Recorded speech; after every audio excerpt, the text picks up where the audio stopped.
তো আবারও চলে এসেছি আর একটা নতুন ভিডিও নিয়ে। এবার আমি এসেছি আর একটা নতুন লোকেশানে। এবার আছি আমি কোচবিহার। আমরা যেই লোকেশানে থাকি এখান থেকে 3 কিলোমিটার দূরে আসামের বর্ডার রয়েছে, ওইদিকে একদিন যাবো ঘুরতে, ওইখানকার লোকেশান আপনাদেরকে দেখাবো। আর আমি এখন যে রুটে আছি এই রুটে তোমরা দেখতে পাচ্ছ এই যে নদীর ছোট ছোট পাথর আছে, আমরা যাব নদীর সাইডে, ওইদিকে যাব, বিভিন্ন লোকেশানের জায়গাটা আপনাদের সাথে শেয়ার করব। আমার সাথে এখানে দেখা হয়েছে, তো মামু এখানে গত 3-4 মাস ধরে আছে। মামু, তুমি এখানে কিসের কাজ করো? এই তো পাথরের কাজ করি। এগুলো কি নদীর পাথর? হ্যাঁ, এগুলো নদী থেকে মানে লরিতে করে নিয়ে আসা করা হয়। আর তুমি কাজটা কিসের করো এখানে? কাজটা মেশিনের কাজ করি, মানে পাথর মতো আলাদা আলাদা করা। পাথর ভাঙা লাইনের কাজ, ক্যাস্টার লাইনের? হ্যাঁ। আচ্ছা আচ্ছা। আর এখানে কাজ করে তোমার কেমন লাগে? খুবই ভালো লাগে, লোকেশনটাও খুবই ভালো, আবহাওয়াটাও খুবই ভালো। আর এখানে আবহাওয়াটা মানে কেমন? দেশের বাড়ি থেকে একটু আলাদা না একই রকম? হ্যাঁ, দেশের বাড়ি থেকে একটু আলাদা, মানে লোকেশনগুলো ভালোই আছে, দেশের বাড়ি থেকে অনেকটাই ভালো লাগে। আচ্ছা, তাই অনেকটাই ভালো লাগে।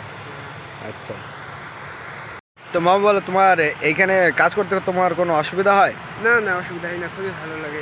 আর এদিকে সাউন্ড হচ্ছে কিসের? ওই ক্লায়েন্টের মানে পাথর ভাঙা কাজ করছে। চলুন কোনো প্ল্যান্টে কোনো কাজ চলছে নাকি? হ্যাঁ হ্যাঁ, প্ল্যান্টে। তো ওই দিকটা দেখাবো তাই বলছো? চলুন ওদিকটা দেখে আসি। চলো তাহলে।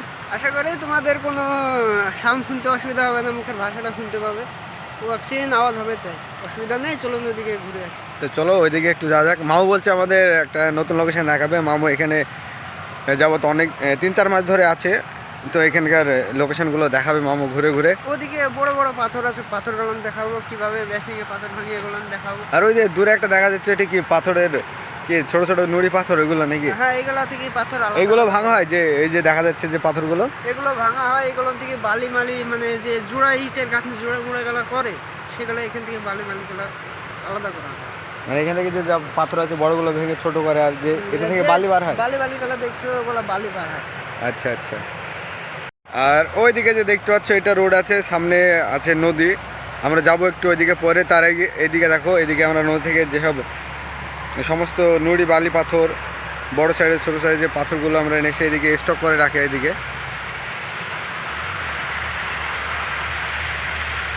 শাকিল, কি করছো তুমি? এই যে তোমরা এই পাথরগুলো দেখছো, এই পাথরগুলো স্টক করার মানে হচ্ছে কি যে যে নদীতে জল শুকিয়ে আছে এখন, তার জন্য মানে পাথরগুলো স্টক করে রেখেছে। অথচ আবার তোমার নদীর যখন জল উঠে পড়বে, তখন এই পাথরগুলো মানে স্টক থেকে মানে আলাদা আলাদা করা হবে, ভাঙা হবে। আর চলুন আমরা দেখাই আমাদের রুমের সামনে। আর এই সামনে মামু কি আছে? এটা এত বড়, এটা কি? এটা এই মালগুলো স্টক করা আছে। স্টক করা আছে? হ্যাঁ। আচ্ছা, নদীর পানি অনেকটা কম আছে, তার জন্য মালগুলো স্টক করে রেখেছে। এগুলো পরে ব্যবহার করা হবে? পরে ব্যবহার করা হবে। আচ্ছা আচ্ছা। আর কিছু এদিকে আর কিছু দেখার মতো আছে? ওদিকে আছে মেশিন টেশিন, মানে এই পাথরগুলো কী করে আলাদা করে না করে আপনাদের পরে ভিডিওতে দেখাবো। আচ্ছা। আপনারা আশা করি ভালো থাকবেন, কমেন্ট করবেন যে আরও ভিডিও দেখার জন্য। ঠিক আছে, ভালো থাকেন। তো আমাদের ভিডিও শ্যুট কমপ্লিট হয়ে গেছে। তো আমাদের মামু আমাদের যথেষ্ট পরিমাণে এই জায়গাটা দেখালো, আশপাশকার নদী সম্বন্ধে কিছু, যাই হোক যা বলেছে। আর যে নুড়ি পাথর এদিকে আছে ছোট ছোট, সেগুলো সবই দেখালো।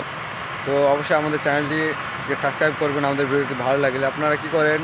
ভিডিও দেখেন কিন্তু ভিডিও সাবস্ক্রাইব করেন না, লাইক করেন না, স্ক্রিন করে চলে যান।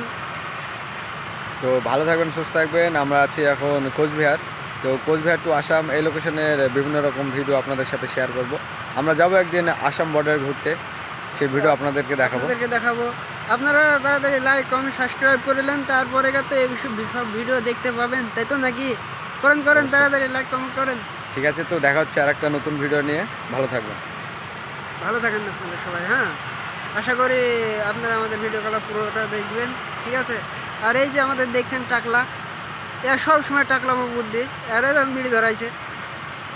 ঠিক আছে, ভালো থাকেন, রেখে দিলাম।